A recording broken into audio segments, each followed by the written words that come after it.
This is still the conversation on News Central Television. Let's switch gears to Ghana, where new Patriotic Party NPP has chosen Vice President Mahamudu Bawumia as its presidential candidate in next year's elections. Now, he will be the first Northern Muslim to contest the presidency under the NPP's banner since the multi-party democracy was restored in 1992. He won the primaries by a convincing margin, getting 61.42% of the vote. Mr. Bawumia's nearest rival, Kennedy Ohene, who got 37.4% of the vote, accepted defeat. Now, joining me right now to shed more light on this is Zah Yeboah, writer and African affairs analyst, of course, all the way from Ghana. Thank you so much for your time, Zaya. Thank you. All right, let's get straight to it. What would you, of course, make of Bawumia's victory? I think also for many people, Bawumia's victory was expected, even though there were a certain group of people who thought that this other candidate, Mr. Kennedy Japan, would basically come up on top, but it didn't happen.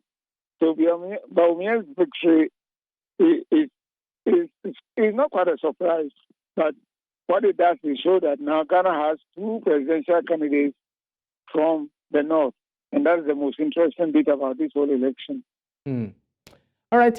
Of course, joining the conversation also is Adib Sani, a political scientist, also from Accra, Ghana. Adib, thank you so much for your time. I'd also like to know your take on Bawumia's victory. Was it, expected, or somehow it came as a surprise?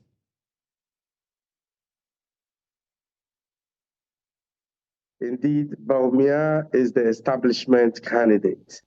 And establishment even though they candidate. had challenges with the grassroots who felt that the ruling elite were out of touch and they were those enjoying the kitty, whilst those at the very grassroots level had nothing. But that notwithstanding, a lot of efforts went into the campaign and he emerged victorious. Just before we came on air, I was on the phone with one of his aides who was apparently so excited about what had happened.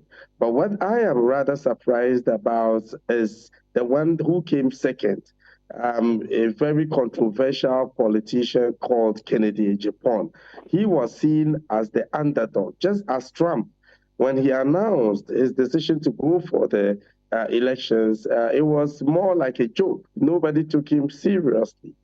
And he emerged a force to reckon with. And trust me, he gave the Bawumia team a run for their money.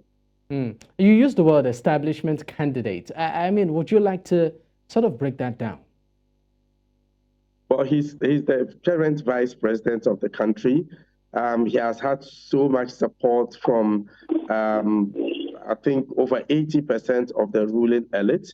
Even though the president hasn't come out to clearly indicate he supports him, but it's quite obvious because all of those people who supported the president and made him win power in 2016 are those same people behind Bawumia.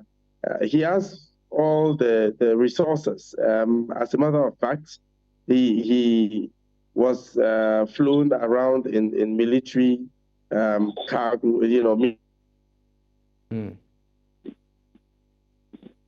he had good access, great access to state resources as well. And he had the power as well. That is why some of his opponents were, complaining over the fact that their supporters are being intimidated. And if you don't pledge allegiance or support to the vice president, you might be victimized. And that is why his initial main contender, Alan Kojo Charmatin, resigned after the first round, claiming that his followers were being victimized and they were being harassed and intimidated. And so he went out, he resigned from the party and established his movement called the Butterfly Movement. Mm.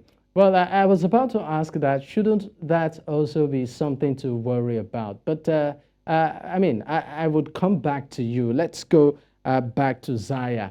Now, Zaya, we know that right now Ghana and Ghanaians are actually, grappling with quite a number of issues. One of which is the economy, which I mean, they are not currently finding funny. Quite a number of Ghanaians, are on this particular table right now. Now, do you think that Bawumia has anything different to offer, given the fact that he's part of the current administration, not, as, just a player, a major player, the vice president, in this administration? So my question to you is this: should Ghanaians expect anything different? Yeah, I think that his victory should also worry Ghanaians a bit. It means that basically we are back to the same scenario. He worked with this president for all these years. He was part of the economic team, and things have not gone well. So most Ghanaians are questioning: is there anything new he can offer? But for me, my worry is that when you look at Ghana today, there seems to be no alternative at all to Bawumia. That's the problem. So it seems to give him the leeway to go about saying he's still the only economist Ghana has, or that's what he pretends to be. So, but basically, I do not see him offering any new alternatives. He's still a neoliberal, and he has always been. And we are not seeing any different opinion in the horizon, and that is my major fear. Unless Bawumia does and decides to become radical, but that is not going to happen, as we all know. And that's my main worry. I would like to take, of course, Adib's opinion on this. Should Ghanaians expect anything different from Bawumia? Sorry, can you come again? Okay. All right. What I said was that, I mean, he's part of the current establishment. He's the vice president currently.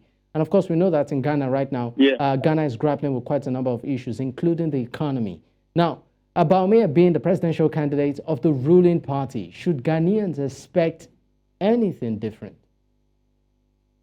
I mean, I wonder what different thing Ghanaians are going to be expecting, because the vice president under the constitution is the chairman of the economic management team. So if the economy goes sour, you know exactly who to put the blame on. This is on the heel of a number of promises the vice president made. In fact, when he was a running mate to Nana Akufo-Addo before 2016, he has this famous speech in which he had the people, back him say teachers are suffering, doctors are suffering, civil servants are suffering, mechanics are suffering. So he mentions the name of the profession, that the people would reply, they are suffering. And a lot of Ghanaians are asking, has the situation changed? Our debt stock since the independence was 120 billion Ghana cedis.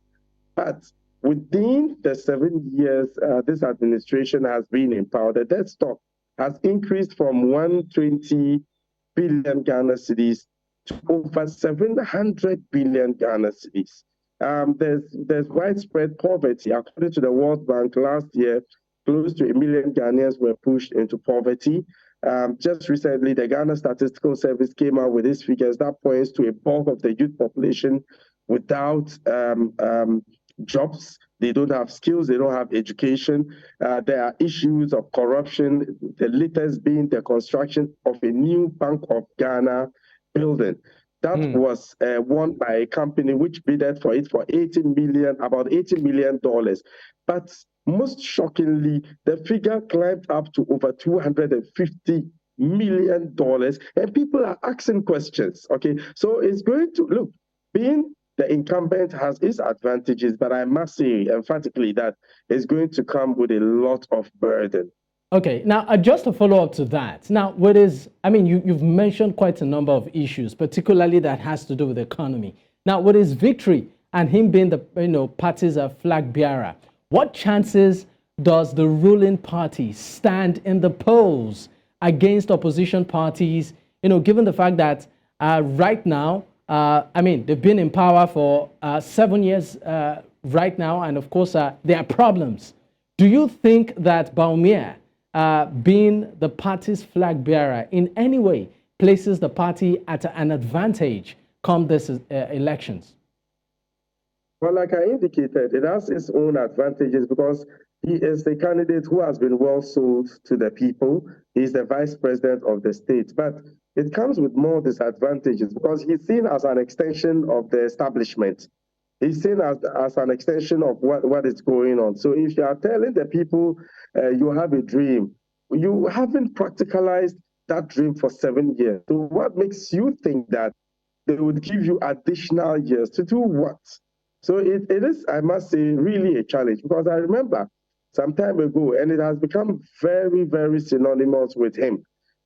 He mentioned that if you think you are managing the economy right, the exchange rate would expose you.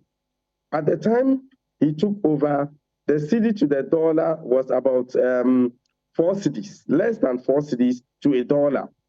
But at the point, the cedi to the dollar was about 15 Ghana cedis. Currently, as we speak, it's about 12.5. You took over when it was less than 4. Today is 12.5. So what else are you going to, tell the people? And he has become more like a propaganda sort of tool, all that it is to the government, he comes out to defend it. And even when you go to Google, I mean, excuse me, and type, who is the biggest liar in Ghana? I mean, before we wrap up, I'd like to go back to Zaya there. Zaya, just a quick one. What do you think are the most pressing issues right now in Ghana that whoever the candidates, of the parties are coming out to speak and, of course, are doing their campaign trail? What are the issues you feel they should touch on briefly in 30 seconds?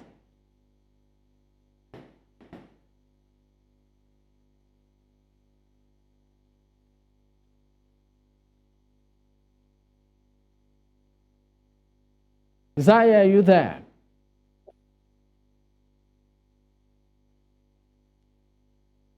Okay, I guess we lost Zaya there, but that's the much we can take on the show today. A very warm thank you to all of our guests that turned up. Well, you just had Zah Yeboah, writer and African affairs analyst, all the way from Ghana, and also Adib Sani, political scientist, Accra, Ghana. Well, that's a wrap on the show today. Let's do this again some other time. My name is Dapo Adegboye. Bye for now. Stay with News Central.